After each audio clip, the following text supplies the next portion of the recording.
Alright, hello booktube. So, uh, this is how I normally look, wear my ugly big glasses. So first of all, I wanted to thank all of you for your overwhelmingly positive and warm comments. You have no idea how happy that made me. I was filled with so much energy after posting the video and after your comments that I was unable to fall asleep the following night. So I'm still trying to figure things out. As you may have figured out, my first video was very heavily scripted, and as a result it felt very unnatural. Like, that was not how I usually am when it comes to speaking and expressing myself. I'm trying a different location now.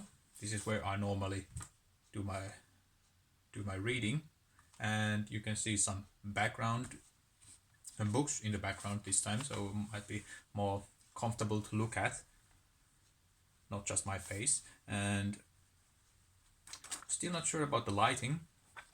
I have very bad lighting in my apartment. There's only one window and it's facing the wrong direction, so there's absolutely no daylight during the day, especially during winter. So, and funnily enough, the best lighting that I have is in my bathroom, and for some reason that doesn't sound like the most ideal filming location.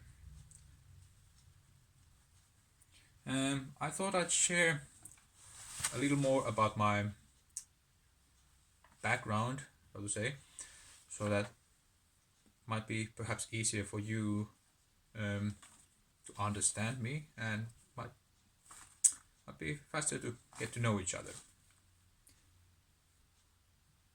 So yeah, let's start with the fact that I have a master's degree in English, which is why I said in the first video that I consider myself fluent. However, as I also said, that I'm not a very good speaker, which might lead people to assume that I have no idea how to speak English. And yeah, I really need to always explain things like this, so that so to avoid any kind of misinterpretations. I need to. Sometimes I explain perhaps too much if there's any gap in information. I'm currently on a new career path. Last January I started new education. I am a nursing student, so in about 2.5 years I will become a registered nurse if all things go right. I come from a poor, or rather poor, working class family. Of course, money was always tight, but I never considered myself poor as I was growing up. My dad was a truck driver, and my mom, she is a gardener by her education, but she has worked as a mailman, or rather mailwoman, for many years now. My parents divorced or separated when I was around 10 or 11, and after that I was raised by a single mother. I have huge respect for all single mothers out there, you have no idea. And my mom, she's my hero. And my current stepdad, she is, what's the word, welder, a person who joins pieces of metal together. I guess that's welding.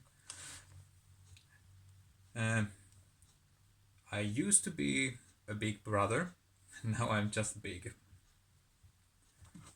And I'm always or not always, but constantly, pretty much constantly struggling with my hair because I have no idea what to do with it.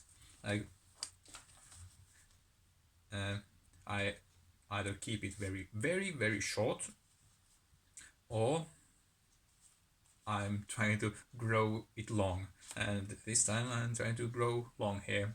I used to have long hair, and you've no idea how many girls and men, women and men, it made jealous. Especially bald, insecure men. And I guess I'm just overcompensating for my lack of beard. Also, there's that. So yeah, I guess that's about the introductory bit.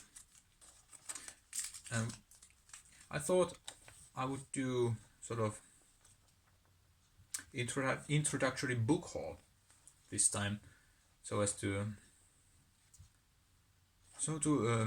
that you would learn what kind of books I'm drawn to. Not sure if that's a good idea, and don't in any way expect that this would be a regular feature on my channel. Books are very expensive and space is limited. Yeah, use your libraries. So first we have Wolves of Willoughby Chase by Joan Aiken, and this is a children's novel. There are some children who stand against some evil woman. That's about all I know about it. Thomas Hardy's novel Jude the Obscure, a depressing classic.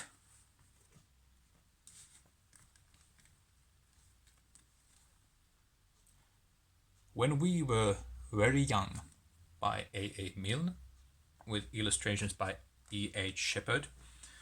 And I was rather surprised to find this, so I had no idea that Milne had written poetry. And as I said in my first video, I like reading poetry aloud. So I thought I might perhaps do a reading of some of these poems. I know that that's not a very popular thing to do here on BookTube, but who cares? And yeah, this is proper poetry. There's some rhymes. The next one, this is a strange one. This is Hungarian Rhapsody by Zsolt von Harsanyi, Hungarian writer. And this is about the life of Franz Liszt, the Hungarian pianist. I hope it will be good. I had never heard of this before. The next one, Charles Portis, Kova kuin kivi, or, as you may be more familiar with, True Grit. Look at that cover, isn't that amazing? I need a proper lighting here. Can't really see the blues. There's some blue and blue eyes against some nice orange background. And there's also a movie tie-in. The back cover. Might recognize who that is. Oh, what this is about. Yeah, this is basically a revenge story. This young girl wants to avenge the murder of her father, and he hires sort of bodyguard to help her on a journey. Yeah. Next one, we have Decamerone by Giovanni Boccaccio, and this is an early Renaissance classic collection of short stories. A group of people escape to plague, to countryside, and tell stories to each other. A precursor to books like Canterbury Tales by Chaucer. And I've read some stories from this before for some different university classes, but I've never read the entire thing, so I'm looking forward to the rest of the stories to find what the whole collection looks like. So yeah, these I got from a second-hand bookstore, no, not bookstore, second-hand shop, when they had a 50% of all their books. And the next ones I bought for myself for Christmas. Let's start with these. So we have Blade of the Immortal Omnibus 8, Omnibus 9, and Omnibus 10. And the story is this young woman, Rim, wants to avenge the murder of her family, and he hires a bodyguard of sorts, Manji, to help her on her journey. And yes, this plotline sounds so far very similar to True Grit. And yeah, this is a tale of revenge from her part and redemption from his part. So this Manji here is immortal. It's a curse, and he needs to kill 1,000 evil men to regain his mortality. And I might as well explain why I got these books.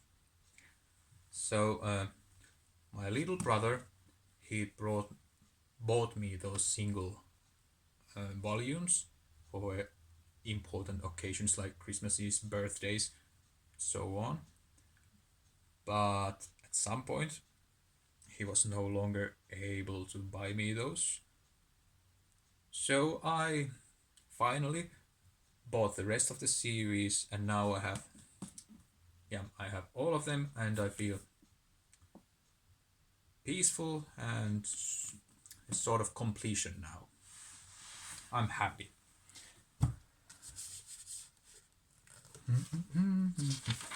Next one, we have Alfred Bester, Stars My Destination, a science fiction classic. And this is a story about a man trapped in a spaceship, something, and he's hungry for revenge. Yes, you may have figured out that I'm drawn to revenge stories.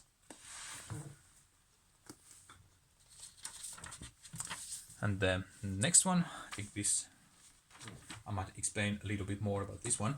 Like I very rarely buy new releases, especially contemporary fiction, because I think that's quite often just a waste of money.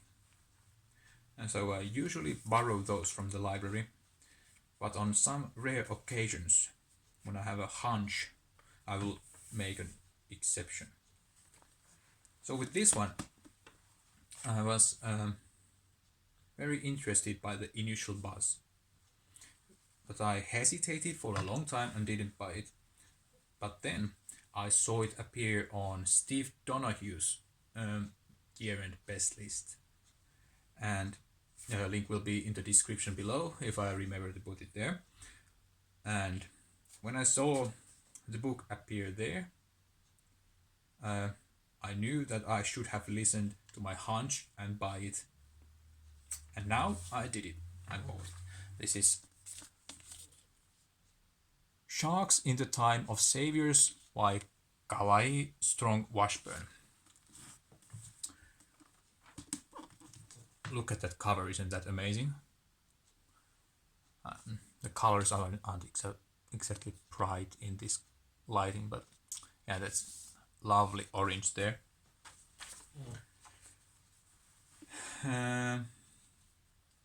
This is basically about family, heritage, survival.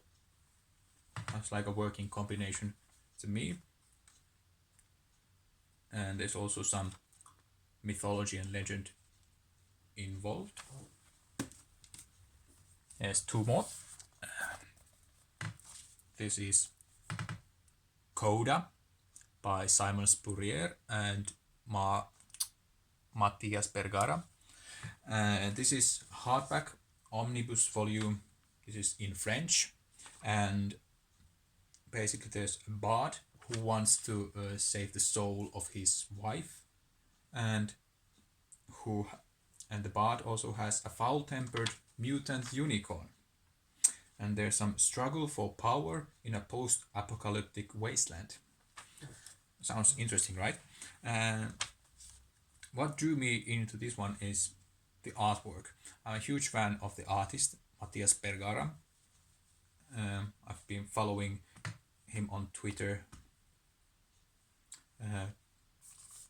for a long time. He has a very nice style, very saturated colors,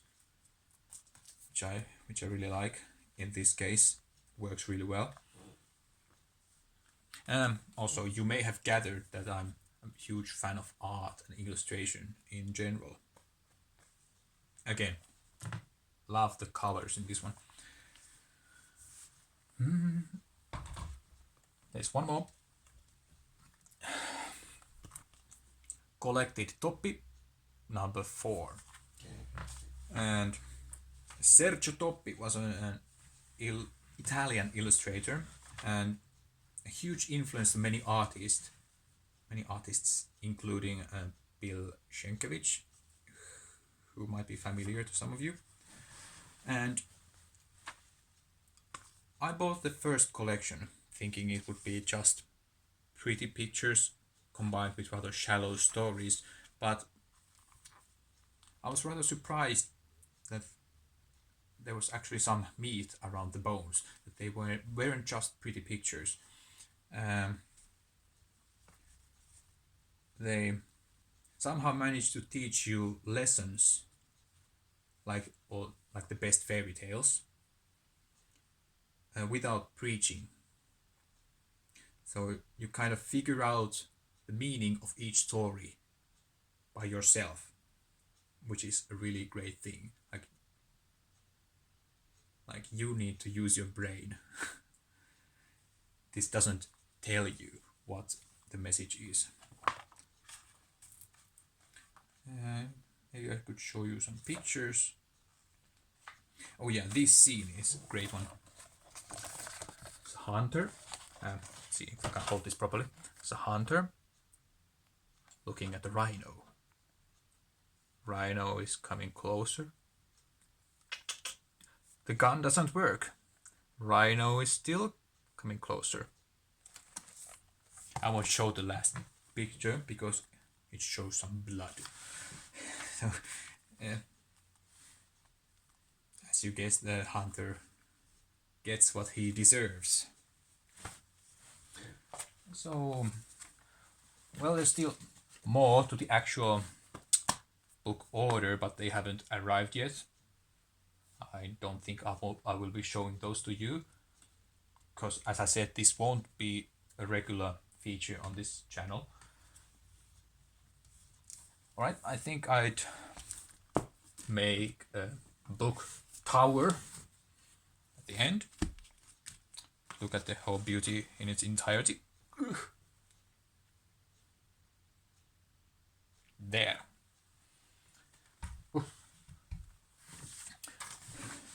Alright.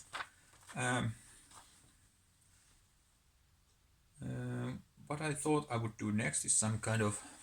Let's continue with this introductory phase for a little longer. So I thought I'd maybe do some tag with some nice nosy questions. I know you like those.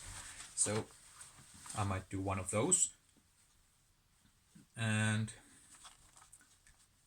yeah, that's about it. And again, a huge thank you and to all of you for the positive comments And yeah, thanks for watching.